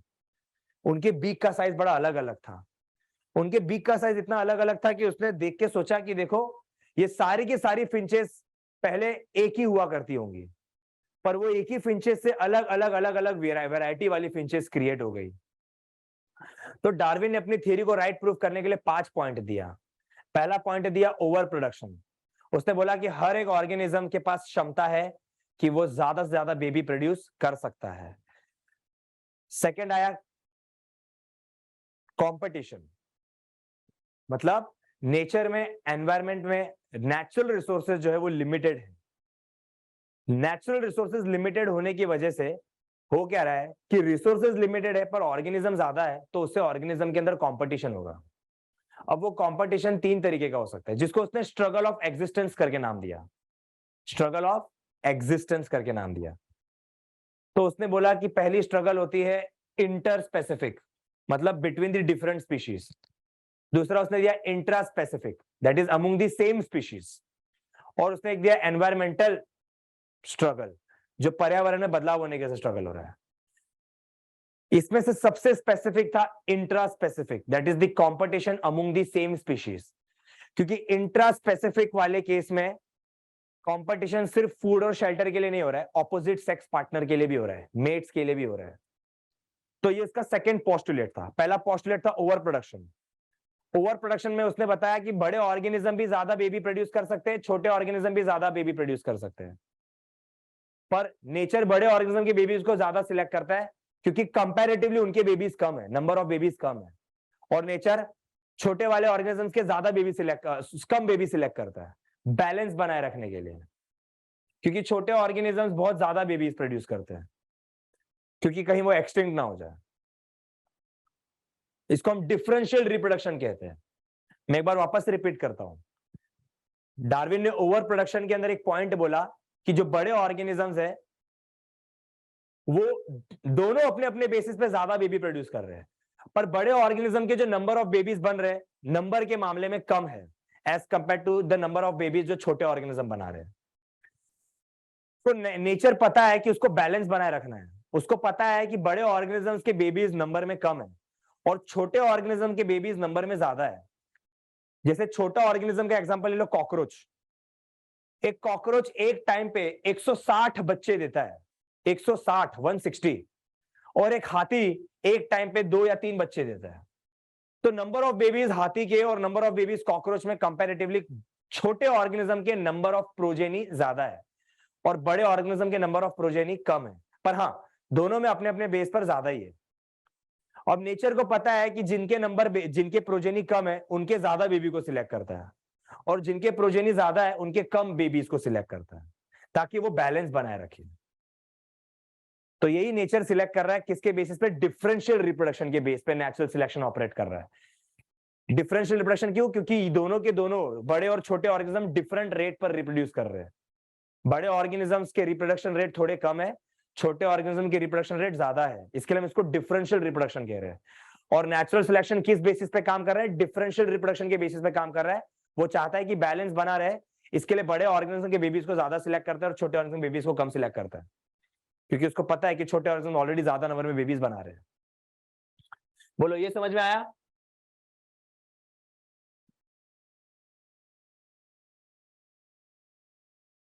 यस गरिमा, निकिता, ये समझ में आया आप लोगों को? Yes sir. तो डार्विन के 5 पॉइंट थे। पहला था ओवर प्रोडक्शन, उसमें मैंने तुमको बताया डिफरेंशियल रिप्रोडक्शन के बेसिस पे नेचुरल सिलेक्शन ऑपरेट कर रहा है। और डार्विन ने यह भी पहला बताया कि देखो नेचुरल रिसोर्सेज जो है वो एरिथमेटिक लॉगरिथम में बढ़ती है, 1 का 2, 2 से 3, 4, 5, 6, 7, 8 ऐसा। बट पॉपुलेशन जो है वो जियोमेट्रिक एल्गोरिथम में बढ़ता है, 1 का 2, 2 का 4, 4 का 8, 8 का 16, 32 ऐसा। तो नेचुरल रिसोर्सेज जो है वो एरिथमेटिक एल्गोरिथम में बढ़ रहा है, 1, 2, 3, 4 ऐसे। और पॉपुलेशन जो है वो जियोमेट्रिक एल्गोरिथम में बढ़ रहा है, 2, 4, 8, 16, 32। तो इसके वजह से ऑर्गेनिज्म ज्यादा है और नेचुरल रिसोर्सेज लिमिटेड है। तो यहां से आया second point, struggle for existence, competition. और 3 तरीके का स्ट्रगल था, interspecific, intraspecific, environmental stress. Second point हमारा कंप्लीट हुआ। थर्ड पॉइंट आया branching, descend and natural selection. Branching, descend and natural selection ये एक्सप्लेन करने के लिए मैंने तुम लोगों को गैलापागोस आइलैंड बताया था कि पहले जो फिंचेस थी वो सिर्फ और सिर्फ सीड ईटर फिंचेस थी, पर धीरे धीरे वो सीड ईटर फिंचेस से कुछ फिंचेस फ्रूट ईटर्स बनी, कुछ इंसेक्टिवोरस बनी, कुछ ट्री फिंचेस बनी, कुछ गाना गाने वाली वार्बलर फिंचेस बनी। तो डार्विन ने क्या कहा? वेरिएशन, मतलब तीसरा पॉइंट क्या था? वेरिएशन। वेरिएशन को समझाने के लिए उसने बताया branching, descend and natural selection. मतलब उसने बताया कि पॉपुलेशन में 2 तरीके के लोग होते हैं, continuous and discontinuous. Continuous variant वाले वो होते हैं जो अपने मम्मी पापा की तरह दिखते हैं, और डिसकंटिन्यूड वाले वेरिएशन वो होते हैं जो अपने मम्मी पापा की तरह नहीं दिखते। कंटिन्यूस के अंदर भी कुछ लोग ऐसे हैं जो एनवायरमेंट के लिए हेल्पफुल है और कुछ लोग ऐसे हैं जो एनवायरमेंट के लिए हेल्पफुल नहीं है। तो नेचुरल सिलेक्शन ऑपरेट करेगा और वो कुछ हेल्पफुल वेरिएंट को सिलेक्ट करेगा। फिर अगले जनरेशन के अंदर कंटिन्यूस, डिसकंटिन्यूस, उसमें भी कुछ हेल्पफुल कुछ नॉन हेल्पफुल, फिर नेचुरल सिलेक्शन ऑपरेट करेगा। तो हर स्टेज पे ब्रांचिंग हो रहा है। जैसे जैसे हम डिसेंड कर रहे हैं हर स्टेज पे ब्रांच बनता जा रहा है और हर स्टेज पे नेचुरल सिलेक्शन ऑपरेट कर रहा है। तो कई जनरेशन के बाद जब हम देखते हैं पहली जनरेशन और एकदम लास्ट जनरेशन को हम कंपेयर करते हैं तो डिफरेंस छोटा दिखता है कि बहुत बड़ा दिखता है? बताइए। बड़ा। और वो नया स्पीशीज बन चुका होता है। तो डार्विन ने यही कहा, देखो नया स्पीशीज बड़ा ही स्लो बनता है और कंटिन्यूस वे में बनता है। मतलब आपको चेंजेस दिखेंगी हर जनरेशन में, एक जनरेशन से दूसरे, दूसरे से तीसरे, तीसरे से चौथे, हर जनरेशन में आपको चेंजेस दिखेंगी, पर वो छोटी होंगी, स्मॉल होंगी, स्लो होंगी, और वो एक डायरेक्शन में जा रहा है। जैसे कि जो फिंचेस जो कि सीड ईटर्स थी और जो गई थी फ्रूट्स खाने, तो जनरेशन बाय जनरेशन उनके बीक में रिफाइनमेंट आ रहा था कि वो अब फ्रूट्स ही खाएंगी। जो सीड ईटर फिंचेस इंसेक्ट्स खाने गई थी, जनरेशन बाय जनरेशन उनके बीक में इतना रिफाइनमेंट आ रहा है कि आज वो सिर्फ इंसेक्ट खा सकती है। तो यहाँ पे नेचुरल सिलेक्शन एक डायरेक्शन की तरफ जा रहा है। इसके लिए डार्विन के अनुसार नया स्पीशीज बनने की प्रक्रिया स्लो थी, स्मॉल थी, कंटिन्यूस थी और डायरेक्शनल थी। पर डार्विन ने डिसकंटिन्यूस वेरिएंट पे फोकस नहीं किया था। उस पे किसने फोकस किया? ह्यूगो डिवरीज ने। ह्यूगो डिवरीज ने बोला, अरे भैया नया स्पीशीज तो एक झटके में बनता है, जर्की, फास्ट, रैंडम, अचानक से कुछ भी बन सकता है, नॉन डायरेक्शनल और डिसकंटिन्यूस। मतलब जरूरी नहीं है कि हर जनरेशन में दिखे ही, किसी जनरेशन में दिख भी सकता है, किसी में नहीं भी दिख सकता है। तो वो उस पर बाद में आएंगे। फिलहाल डार्विन की थ्योरी की 5 पोस्टुलेट डिस्कस कर रहे थे। पहला था ओवर प्रोडक्शन, दूसरा था स्ट्रगल फॉर एग्जिस्टेंस, तीसरा है वेरिएशन, चौथा है नेचुरल सिलेक्शन, कि वेरिएशन होती जाएंगी और हर स्टेज पे नेचर सिलेक्ट करेगा। तो नेचुरल सिलेक्शन से क्या हो रहा है कि कुछ यूजफुल कैरेक्टर ऐड हो रही है और कुछ नॉन यूजफुल कैरेक्टर एलिमिनेट होती जा रही है। तो उससे क्या होगा कि बहुत ही ड्रास्टिक डिफरेंस दिखेगा फर्स्ट एंड लास्ट जनरेशन के बीच में। एंड फाइनली स्पीशिएशन, इसी के वजह से नया स्पीशीज बन जाएगा। ये 5 पॉइंट थी: over production, struggle for existence, variation, natural selection, speciation. ये 5 पॉइंट थी डार्विन की। पर डार्विन की एक और थियरी थी, थियरी ऑफ आर्टिफिशियल सिलेक्शन, जिसमें उसने बोला कि देखो इतने सारे पिजन की वैरायटीज ह्यूमन बना रहे हैं, कबूतरों की, ये सब मेटिंग करके बना रहा है। डॉग की इतनी सारी वैरायटी बन रही है, ये सब ह्यूमन बना रहा है। इतने कम टाइम में इतने सारे वैरायटी के डॉग्स बना दिए ह्यूमन ने, तो क्या नेचर नहीं बना सकता था इतने सारे वैरायटी? उसके पास तो करोड़ों साल थे। तो ये था थियरी आर्टिफिशियल सिलेक्शन। वो लाइगर, टाइगॉन, हाइनी, म्यूल, ये अलग अलग स्पीशीज कैसे बनी? एक दूसरे को मीटिंग करा करा के, एक स्पीशीज को दूसरे स्पीशीज के साथ मीटिंग करा करा के नई नई वैरायटी बना दी। ये था डार्विन का थियरी आर्टिफिशियल सिलेक्शन। एक और था थियरी ऑफ सेक्सुअल सिलेक्शन। उसमें डार्विन को कहा गया कि भैया जो डियर है उसके इतने बड़े बड़े सिंग होने की क्या जरूरत है? जब वो डियर भागेगा तो उसके सिंग तो घास में फंस जाएंगे, तो सिंग तो निकल जानी चाहिए, क्योंकि वो तो ज्यादा यूजफुल है नहीं। तो डार्विन ने कहा नहीं, वो सिंग जो होते हैं वो फीमेल डियर को अट्रैक्ट करने के लिए होते हैं। इसके लिए कुदरत ने मेल डियर पे से वो सिंग को नहीं निकाला। या एलिफेंट का जो टस्क है, उसका जो दांत है, उसकी भी क्या जरूरत है? वो तो खाने के लिए यूज नहीं होता है, तो जनरेशन बाय जनरेशन वो भी वेस्ट हो जाना चाहिए, निकल जाना चाहिए। तो डार्विन ने कहा नहीं, ये टस्क जो एलिफेंट को होता है, वो मेल एलिफेंट उस टस्क की मदद से फीमेल एलिफेंट को अट्रैक्ट करता है। तो नेचर ने अभी भी उस कैरेक्टर को रखा है, क्योंकि सेक्सुअल सिलेक्शन हो रही है। तो उसका theory of sexual selection, theory of artificial selection और नेचुरल सिलेक्शन, ये तीनों के तीनों राइट साबित हुए। पर एक थियरी और दी थी, थियरी ऑफ पैनजेनेसिस, वो रॉन्ग प्रूव हो गया, क्योंकि उसको जेनेटिक्स का नॉलेज नहीं था। डार्विन को ये जब कहा गया कि जो सबसे फिटेस्ट है वो जब सरवाइव करता है, और उसी का कैरेक्टर नेक्स्ट जनरेशन में कैसे पास होता है, इसका आंसर नहीं था कि जो बचेगा वही रिप्रोड्यूस करेगा, और जो रिप्रोड्यूस करेगा उसी के बच्चे नेक्स्ट जनरेशन में जाएंगे, उसी के कैरेक्टर नेक्स्ट जनरेशन में जाएंगे। वो कैसे जाएंगे? तो डार्विन ने कहा कि देखो, जो लोग बचे वो लोग रिप्रोड्यूस करेंगे, तो उनके ऑर्गन से पेंजिन करके केमिकल बनेगा, वो पेंजिन उनके ऑर्गन से ब्लड में जाएगा, उनके गैमेट्स में, और गैमेट्स के जरिए वो नेक्स्ट जनरेशन में चला जाएगा, स्पर्म या एग के जरिए चला जाएगा। तो लोगों ने पूछा ये पेंजिन क्या है, क्या ये कार्बोहाइड्रेट है, क्या ये फैट्स है, क्या ये प्रोटीन है, क्या है? तो इसका जवाब नहीं था उसके पास। तो थियरी ऑफ पैनजेनेसिस रॉन्ग प्रूव हो गई। ये डार्विन का पहला ड्रॉबैक। दूसरा, उसको जेनेटिक्स का नॉलेज नहीं था। जेनेटिक्स का नॉलेज ना होने की वजह से ये थियरी सर्वाइवल ऑफ फिटेस्ट तो बता रही है कि हाँ भाई जो सर्वाइव करेगा वो बचेगा, पर वो फिटेस्ट बना कैसे, अराइवल कैसे हुआ, कैसे बना। सो थियरी सर्वाइवल ऑफ फिटेस्ट तो बता रही है, पर अराइवल ऑफ फिटेस्ट नहीं बता पा रही है कि वो सबसे फिट कैसे बना। हमको पता है वेरिएशन की वजह से बना है, और वेरिएशन आता है क्रॉसिंग ओवर की वजह से, जेनेटिक रिकॉम्बिनेशन की वजह से।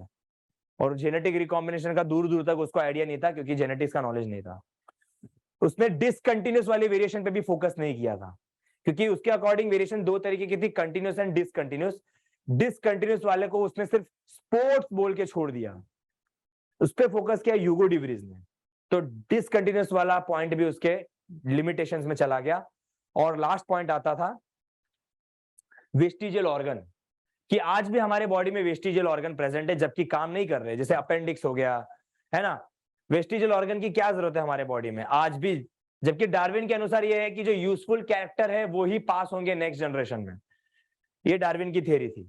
पर वेस्टिजियल ऑर्गन तो हमारे बॉडी में आज भी काम नहीं करे, तो क्यों वो फिर भी जनरेशन बाय जनरेशन पास हो रहा है? इस क्वेश्चन का आंसर डार्विन के पास नहीं था। तो डार्विन की थ्योरी भी कहीं ना कहीं रॉन्ग प्रूव हुई, पर हाँ इसको क्रेडिट दिया जाता है क्योंकि नेचुरल सिलेक्शन एक बहुत रिवॉल्यूशनरी पॉइंट लेके आया था। फिर चौथी थ्योरी आई ह्यूगो डिवरीज की। ह्यूगो डिवरीज ने म्यूटेशन के बारे में बताया। इसने बताया कि देखो म्यूटेशन से नया स्पीशीज बनता है, क्योंकि उसने कुछ एग्जांपल दिए, जैसे एनकॉन शिप जिनके पैर ऑलरेडी छोटे होते हैं, है ना। कुछ शिप ऐसी थी जिनके पैर बड़े थे, पर उन्होंने ऐसे बच्चे दे दिए कि अचानक से उनके पैर बहुत ही छोटे थे।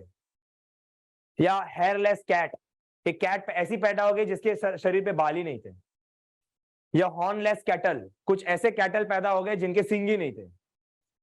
तो ये कुछ ऐसे उदाहरण है आज भी जो कि नए स्पीशीज है, अचानक से एक झटके में बने, एक जनरेशन में बन गया कि भैया एक कैटल को सींग था पर उसने ऐसे बच्चे दे दिए जिसको सींग ही नहीं है।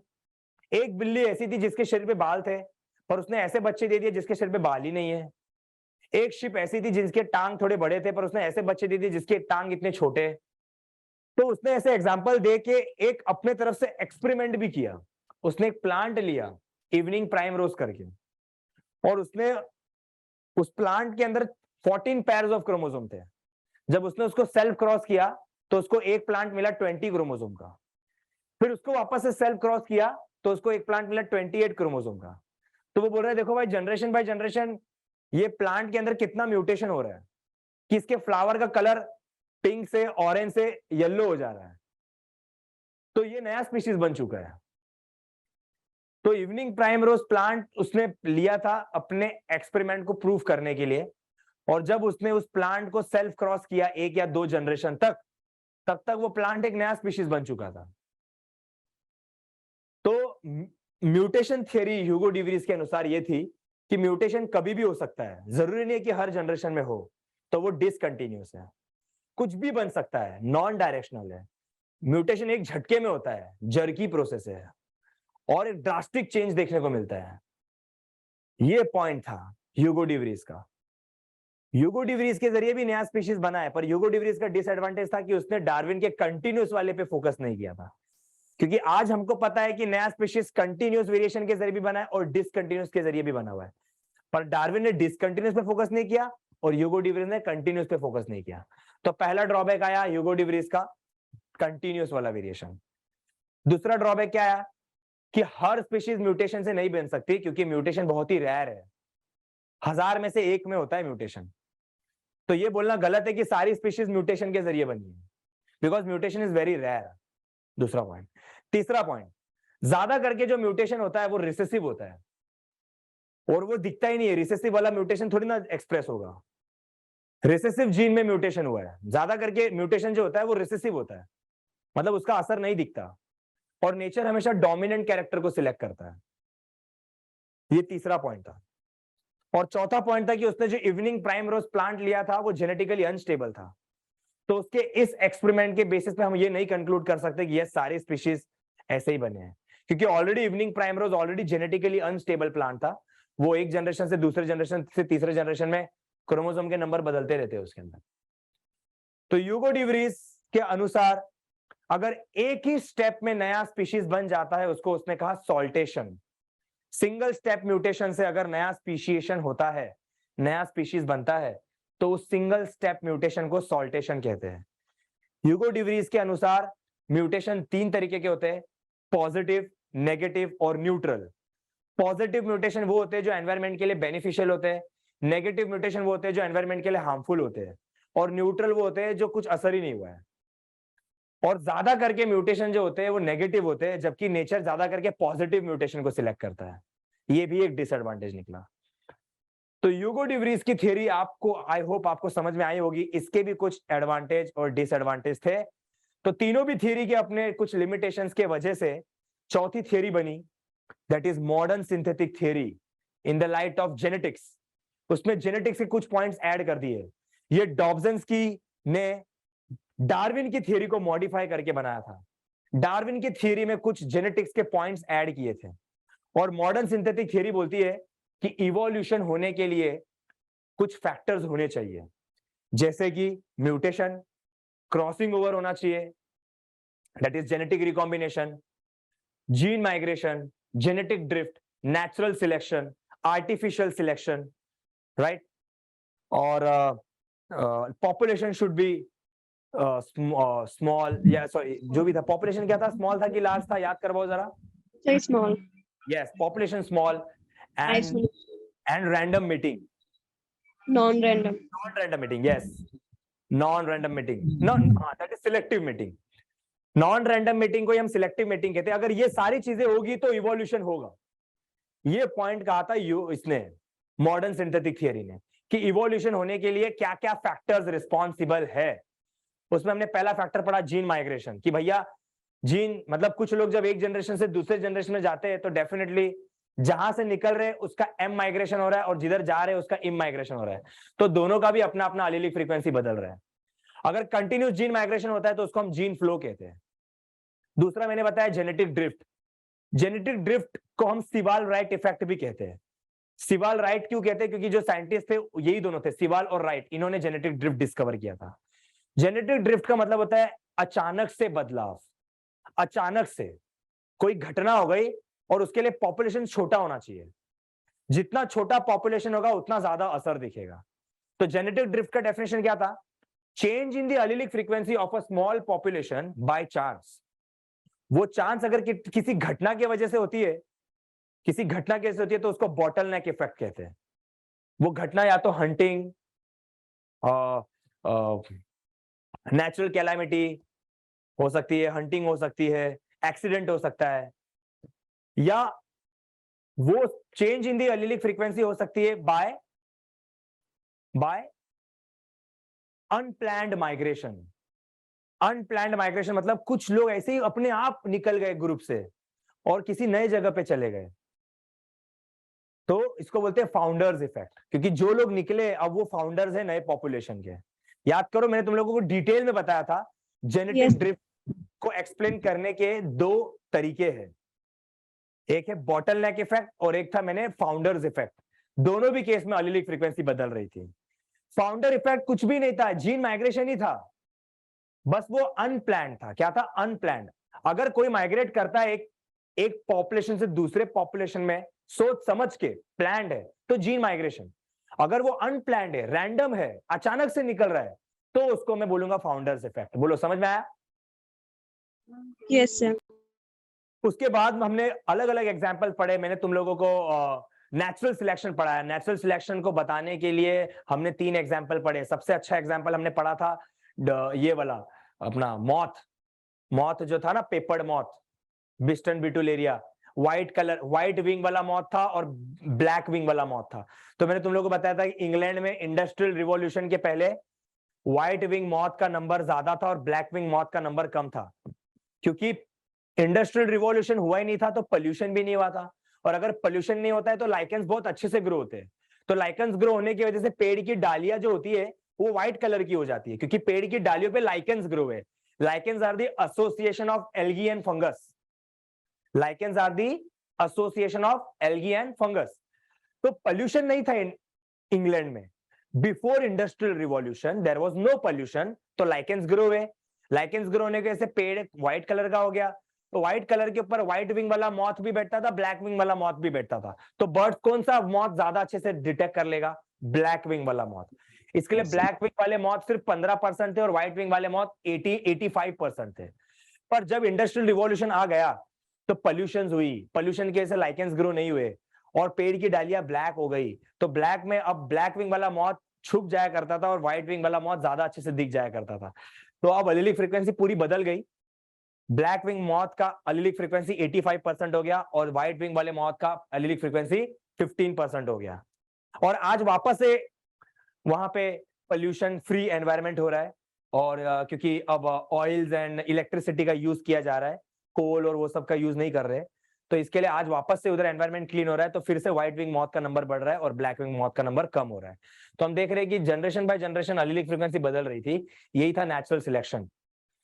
और दूसरा एग्जांपल मैंने तुमको बताया था डीडीटी रेजिस्टेंट वाले मॉस्किटो। मैंने बताया था कि डीडीटी रेजिस्टेंट वाले मॉस्किटो पहले भी थे पर उनका नंबर कम था और डीडीटी सेंसिटिव मॉस्किटो भी थे पर उनका नंबर ज्यादा था। ह्यूमन ने डीडीटी डाल डाल के सेंसिटिव वाले मॉस्किटो को मारता गया और रेजिस्टेंट वाले मॉस्किटो बचते गए, अपना नंबर बढ़ाते गए। तो पहले एलिलिक फ्रीक्वेंसी किसकी ज्यादा थी? डीडीटी सेंसिटिव वाले मॉस्किटो की ज्यादा थी और डीडीटी रेजिस्टेंट वाले मॉस्किटो की नंबर कम थी। पर ह्यूमन ने एनवायरनमेंट चेंज किया जिसके वजह से डीडीटी सेंसिटिव वालों का नंबर कम हो गया और रेजिस्टेंट वालों का नंबर बढ़ गया। तो एलिलिक फ्रीक्वेंसी बदल गई। यही था इवोल्यूशन। तो ये टाइप के ऐसे इवोल्यूशन को हम कहते हैं एंथ्रोपोजेनिक इवोल्यूशन। मैं यहां पे लिख देता हूं, ऐसे इवोल्यूशन को हम क्या कहते हैं? Anthropogenic evolution. मतलब ह्यूमन के इंटरवेंशन की वजह से हुआ है।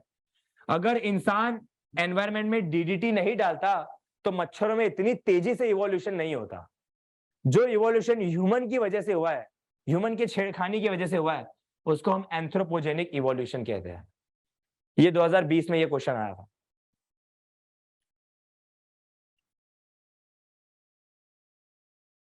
ठीक है,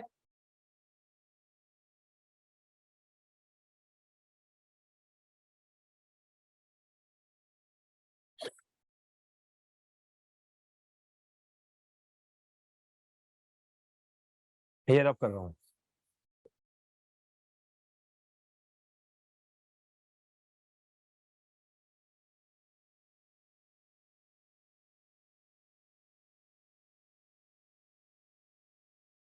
उसके बाद नेक्स्ट, तो तुम लोगों को मैंने नेचुरल सिलेक्शन मैंने बताया था 4 तरीके का था। एक मैंने बताया था डायरेक्शनल सिलेक्शन, कि कोई एक ही एक्सट्रीम वाला कैरेक्टर सिलेक्ट किया जाता है दोनों में से। एक मैंने बताया था आपको स्टेबलाइजिंग सिलेक्शन, मतलब मीन वैल्यू वाला कैरेक्टर सिलेक्ट किया जाता है बीच का। और एक मैंने बताया था डिसरप्टिव सिलेक्शन, दोनों भी एक्सट्रीम वाले कैरेक्टर सिलेक्ट किए जाते हैं। तो ये ज्यादा हेल्पफुल था evolutionary point of view. Directional selection तो सबसे कॉमन था, आ रही बात समझ में। और एक बैलेंसिंग सिलेक्शन था जो मैंने तुम लोगों को, ये नहीं भी याद रखोगे चलेगा, बैलेंसिंग सिलेक्शन अगर आप नहीं भी याद रखोगे चलेगा, आपके सिलेबस में नहीं है। आप 3 तरीके का नेचुरल सिलेक्शन याद रखिए। एक था स्टेबलाइजिंग सिलेक्शन जिसको नॉर्मलाइजिंग या बैलेंसिंग सिलेक्शन भी कहते हैं, एक था डायरेक्शनल सिलेक्शन जिसको प्रोग्रेसिव सिलेक्शन भी कहते हैं, और एक था डिसरप्टिव सिलेक्शन। ठीक है, डिसरप्टिव सिलेक्शन भी कहते हैं। तो स्टेबलाइजिंग सिलेक्शन में क्या था कि मीन कैरेक्टर वाले इंडिविजुअल्स को सिलेक्ट किया जा रहा था। जैसे कि मैंने आपको एग्जांपल दिया, जो बच्चे अंडरवेट या ओवरवेट वाले नहीं, बीच वाले वेट के जो बच्चे, उनको नेचर ज्यादा सिलेक्ट करता है। या हाइट वाले देख लो, जो अपने एज से अंडर हाइट है या ओवर हाइट है, वो भी नहीं, जो हाइट एक्चुअली 5 से 6 फीट के बीच में है, वो लोगों का ज्यादा सिलेक्शन होता है। डायरेक्शनल सिलेक्शन में मैं तुमको DDT resistant mosquito, DDT sensitive mosquito वाले एग्जांपल्स दे दिए थे, और white wing and black wing वाले मॉथ के भी एग्जांपल दे दिए थे। Even antibiotic sensitive and antibiotic resistant वाले भी एग्जांपल दे दिए थे। और डिसरप्टिव सिलेक्शन में मैंने तुम लोगों को लिम्पलेट, जो कि स्नेल था, मरीन स्नेल, उसका एग्जांपल दिया था मैंने, मरीन स्नेल, राइट, उसका एग्जांपल दिया था मैंने। याद आया ये चीज? Yes sir. तो नेचुरल सिलेक्शन के बाद हमने और भी चीज पढ़ी, हमने रैंडम मेटिंग पढ़ी, हमने मेटिंग पढ़ा कि इवोल्यूशन होने के लिए मेटिंग रैंडम होनी चाहिए। रैंडम होनी चाहिए कि नॉन रैंडम होनी चाहिए, बताइए। रैंडम इवोल्यूशन होने के लिए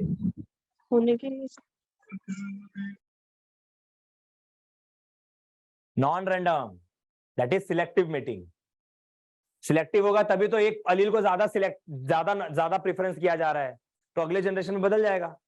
इवोल्यूशन नहीं होने के लिए नॉन रैंडम मीटिंग ये होनी चाहिए, समझ रहे हो? देखो हमने एक पढ़ा था कौन से फैक्टर्स है जो इवोल्यूशन के लिए रिस्पॉन्सिबल है। तो इवोल्यूशन के लिए रिस्पॉन्सिबल होने के लिए मैंने यहां पे एक चीज कहा था कि नॉन रैंडम मीटिंग या सिलेक्टिव मीटिंग होनी चाहिए। जितना ज्यादा सिलेक्टिव मीटिंग होगा उतना ज्यादा प्रेफरेंस दिया जाएगा। और इवोल्यूशन नहीं होने के लिए नॉन सिलेक्टिव मीटिंग होनी चाहिए, ठीक है, दैट इज रैंडम मीटिंग होनी चाहिए। याद रहेगा ये चीज? Yes sir. ओके। फिर उसके बाद हमने पढ़ा हार्डी-वेनबर्ग इक्विलिब्रियम। हार्डी-वेनबर्ग इक्विलिब्रियम कुछ भी नहीं था, उन्होंने क्या बताया कि डोमिनेंट अलील का टोटल करोगे तो P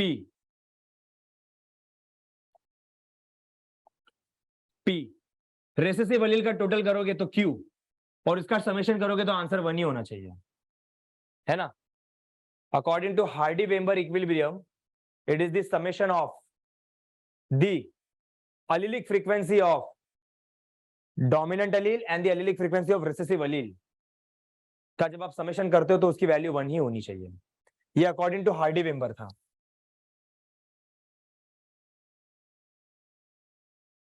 पर अगर हमको जीनोटाइपिक फ्रीक्वेंसी कैलकुलेट करनी है, देखो एलिलिक फ्रीक्वेंसी कैलकुलेट करने का ये था फॉर्मूला, पर अगर हमको जीनोटिक फ्रीक्वेंसी काउंट करनी थी तो ये फॉर्मूला था।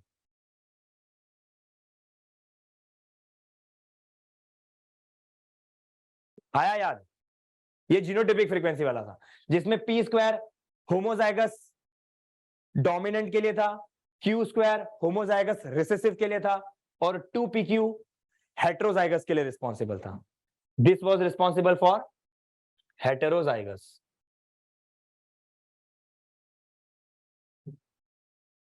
आया बात समझ में?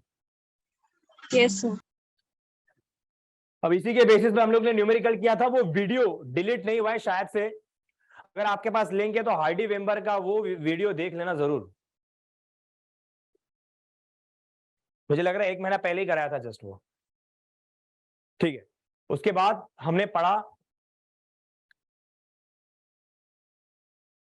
Origin of, that is brief account of evolution, कि पहले प्रोकैरियोटिक सेल आया, फिर यूकैरियोटिक सेल आया, फिर उसके बाद प्रिमिटिव फिश आई, फिर फिशेस आई, फिर एम्फीबियंस आए, फिर रेप्टाइल्स आए। रेप्टाइल्स में मैंने तुम लोगों को टेबल बताया था, याद करो वो फ्लो चार्ट, उसके नोट्स मिले तुम लोगों को?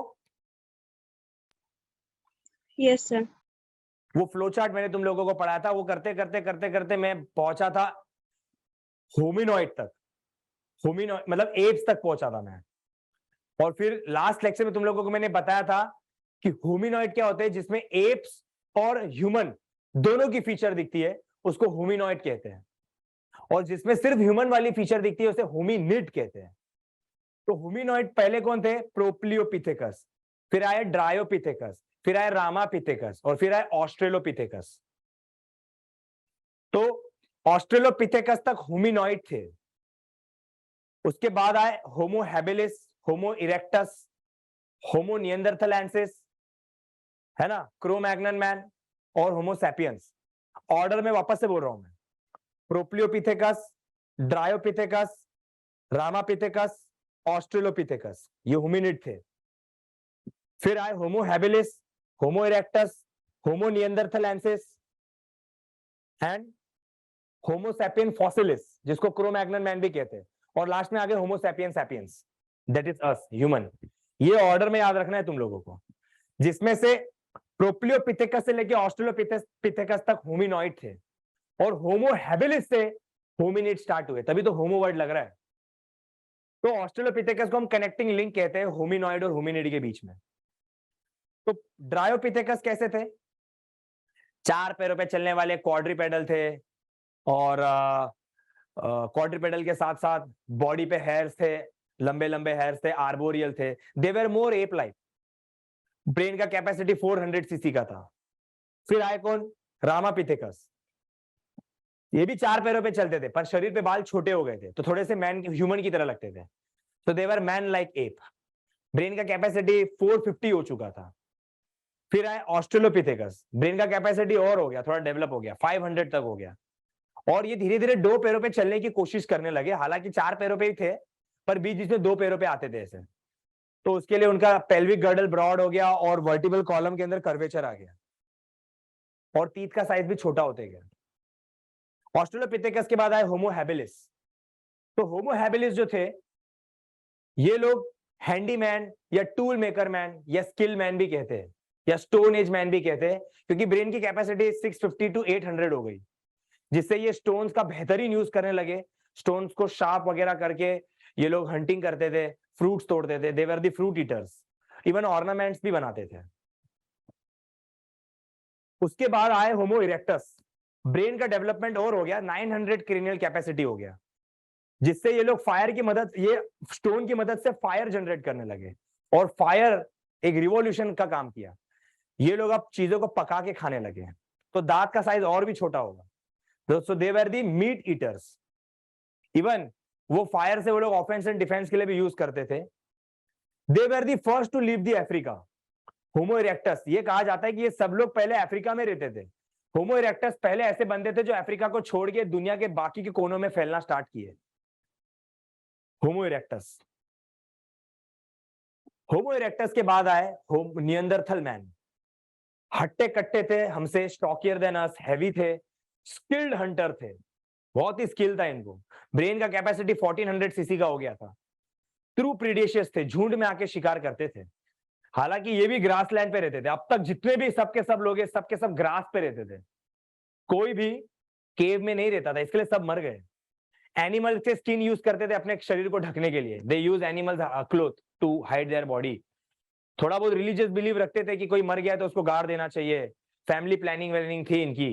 पर हाँ, कैनिबलिज्म भी शो करते थे, मतलब अपनी ही जाति को मार के खा जाते थे। फिर आए क्रो मैग्नन मैन।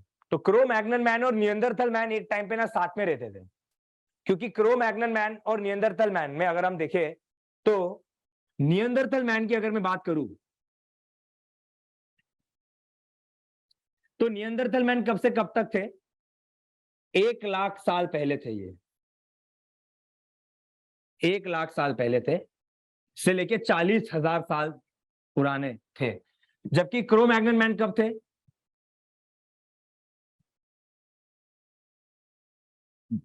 कुछ 75,000 साल पहले से लेकर 10,000 साल तक थे। तो बीच का टाइम आप देखिए 40, ये एक टाइम देखिए 75,000 से लेकर 40,000 तक, ये वो टाइम है जहां पे नियंदरथल मैन भी रहता था और क्रो मैग्नन मैन भी रहता था। अब इतना देख लो कि नियंदरथल मैन का क्रेनियल कैपेसिटी 1400 क्रेनियल कैपेसिटी है और क्रो मैग्नन का क्रेनियल कैपेसिटी है 1600। तो क्रो मैग्नन मैन दिमाग से ज्यादा तेज था। इसको होमो सैपियन फॉसिलिस भी कहते हैं, इसको होमो सैपियन नियंदरथलेंसिस कहते हैं। ये लोग दिमाग से ज्यादा तेज थे, इसके लिए इन्होंने इनको मार डाला, क्योंकि बुद्धि से ये लोग ज्यादा तेज थे। इसके लिए आज की डेट में ह्यूमन की अलग अलग स्पीशीज अवेलेबल नहीं है तो सिर्फ रेसिस है अलग अलग। अफ्रीका की एक रेसिस है, चाइना की एक रेसिस है, अमेरिका की एक रेसिस है, यूरोप की एक अलग रेसिस है, हमारी एशिया की एक अलग रेसिस है, क्योंकि ये लोग ज्यादा तेज थे, होशियार थे दिमाग से। They have killed the Neanderthal man with their statistics and planning. क्योंकि कंपटीशन होगा इन दोनों के बीच में। एक टाइम ऐसा था कि दोनों कोलाइड कर रहे थे ये टाइम पे, इसके लिए नियंदरथल मैन एक भी नहीं बचे। और यही क्रो मैग्नन मैन आगे जाके बन गए Homo sapien sapien, that is human. और ये कब आए? 10,000 साल पहले आए और इन्होंने सिविलाइजेशन किया, घर बनाया, एग्रीकल्चर करना स्टार्ट किया। जबकि क्रो मैग्नन मैन केव में रहता था, इसके लिए इसको केव मैन भी कहते हैं। इसको आइस एज मैन भी कहते हैं, क्योंकि केव में रहने की वजह से जब एक टाइम पे ना धरती पे कई सालों तक बर्फ गिर रही थी, बर्फ, तो बाकी के लोग क्यों मर गए? क्योंकि वो लोग सब लोग ग्रास लैंड पे रहते थे। ड्रायोपिथेकस, रामापिथेकस, ऑस्ट्रेलोपिथेकस, होमो habilis, Homo erectus, even नियंदरथल man भी ग्रास लैंड पे रहता था, इसके लिए खत्म हो गए। पर क्रो मैग्नन मैन केव में रहता था, इसके लिए बच गए। इसके लिए इसको केव मैन भी कहते हैं या आइस एज मैन भी कहते हैं, क्योंकि इन्होंने आइस एज में सरवाइव किया था। केव में रहते थे, पेंटिंग वगैरह करते थे। इनकी पेंटिंग आज भी मिली है भीमबेटका भीमबेटका केव में, जो कि मध्य प्रदेश में है। ये एनसीईआरटी में आपकी एक लाइन है, वो पेंटिंग आज भी मिली हुई है। और यहां से आए होमो सैपियंस सैपियंस, इन्होंने सिविलाइजेशन किया, एग्रीकल्चर किया, पर इनका ब्रेन का कैपेसिटी कम हो गया क्योंकि स्कल का साइज छोटा हो गया था, तो इनका ब्रेन का कैपेसिटी वापस से 1400 सीसी हो गया। इसके लिए आज भी हमारे ब्रेन का कैपेसिटी 1400 ही है और हम लोग होमो सैपियन सैपियन ही है, सबसे लेटेस्ट। बोलो आ रहा है समझ में कि नहीं? Yes sir. तो यही था इवोल्यूशन। मैं चाहता हूं, एक ही चीज बाकी है, वो था जियोलॉजिकल टाइम स्केल, जो मैंने शुरू में बताया था आपको, उसका टेबल मैं आपको दूंगा। उसमें ईयर भी लिखा हुआ है कि 4.5 बिलियन ईयर्स को पहले अर्थ आया, फिर ये आया, फिर ऐसे धीरे धीरे स्टेप बाय स्टेप बताया गया है। आपको सिर्फ ये याद रखना है कि इस इरा के इस पीरियड में ये घटना हुई है, इस इरा के इस पीरियड के इस इपॉक में ये घटना हुई है। सेल्फ स्टडी है, ये याद रखने वाली चीज है। ये समझ रहे हो मेरी बात?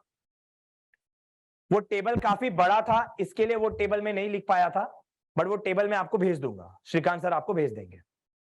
तो इसी के साथ हमने ये इवोल्यूशन टॉपिक कंप्लीट किया है। मैं चाहूंगा कि हार्डी-वेइनबर्ग इक्विलिब्रियम एक बार वापस से देख लेना, अगर वो वीडियो होगा तो आपके पास, वो एक बार जरूर देख लेना, हार्डी-वेइनबर्ग इक्विलिब्रियम जो मैंने आपको बताया था।